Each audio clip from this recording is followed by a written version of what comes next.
І на оновленій землі врага не буде супостата, а буде син, не буде мати.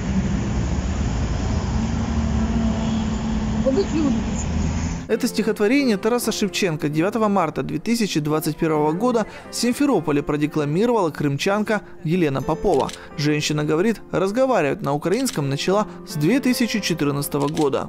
Дуже спочатку це було. Сначала давалось тяжело, медленно и неграмотно, но я все же начала, и сейчас уже читаю, люблю и смотреть фильмы на украинском языке, все как полагается для обучения.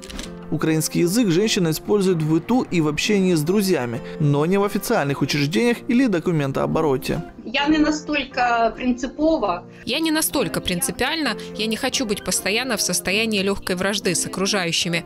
В 2017-м подконтрольная России власть Крыма приняла так называемый закон о государственных языках Республики Крым. Кроме русского, статус государственного получили украинский и крымско-татарский языки. Государственными языками Республики Крым являются русский, украинский и крымско-татарские языки.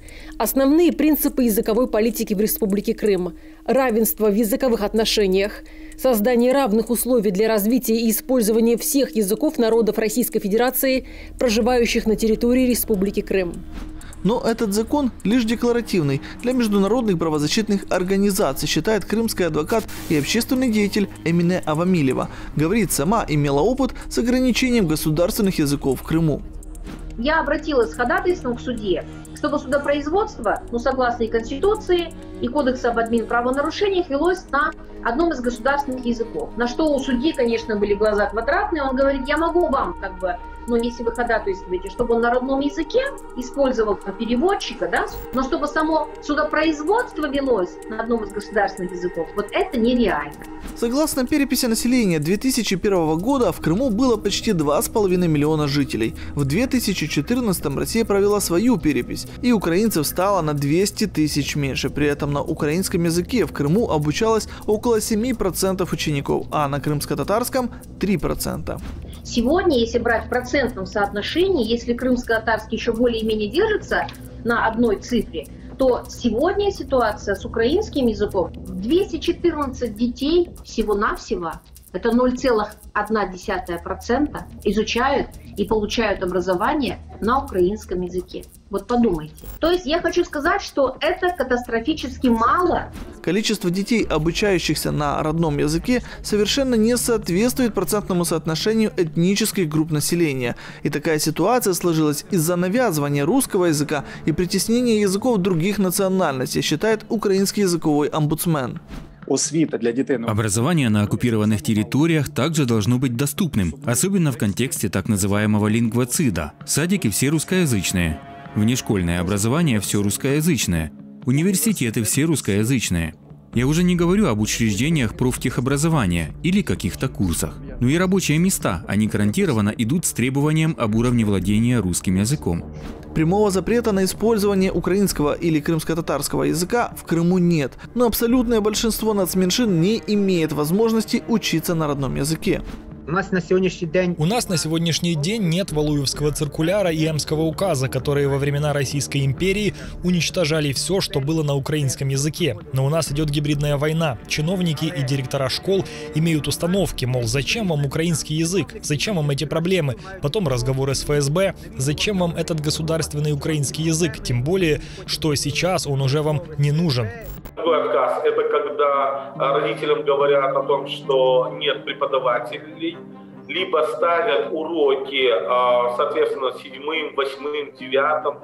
То и были случаи, когда конкретно прямым текстом родителям говорили о том, что здесь никогда не будет крымско-татарских классов.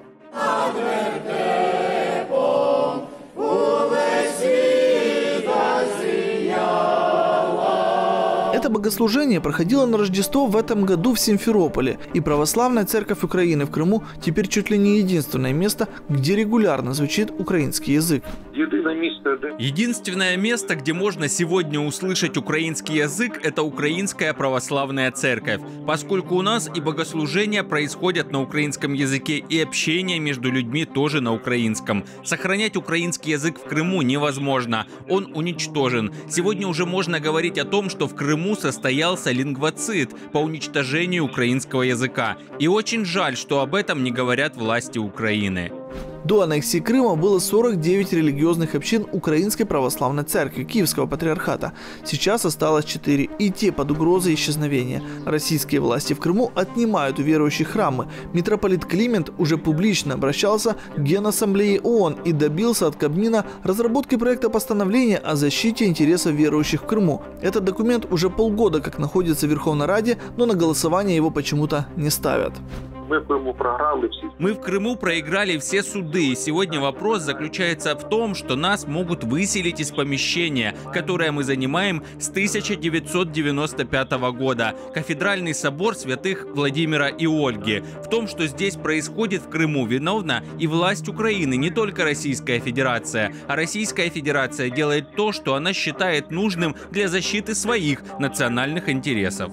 Алена Попова – член Украинского культурного центра. Эта организация никем не финансируется и никем не поддерживается, а большинство ее членов из-за притеснений уже выехали на материковую Украину. Дуже багато хто вважає, що Очень многие считают, что это проект ФСБ, что я, например, агент ФСБ, так что осторожно надо со мной. У нас нет ни устава, ни каких-то стратегий. У нас есть программа выживания и сохранения своего духовного наполнения, своих украинских душ.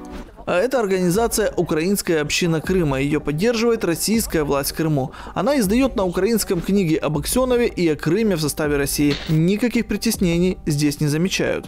Ни в коем случае нельзя сказать, что украинский язык как-то притеснен, либо его в республике нет. Он есть, и поддержка правительства Республики Крым, она максимальная. Это, я вам говорила, это и журналы, и газеты, и информационное агентство, собственно говоря, которое создано Крым сегодня. Поддержка России подобных сообществ – это гибридная ассимиляция, убежден крымчанин Эскендер Бариев. Россия выполняет свою имперскую политику, проводя русификацию народов для того, чтобы создать единый, так сказать, российский народ с идеологией русского мира. Я считаю, что все происходящее на оккупированных территориях, в частности Донецкой и Луганской областей и в Крыму, это все предмет внимания Международного трибунала.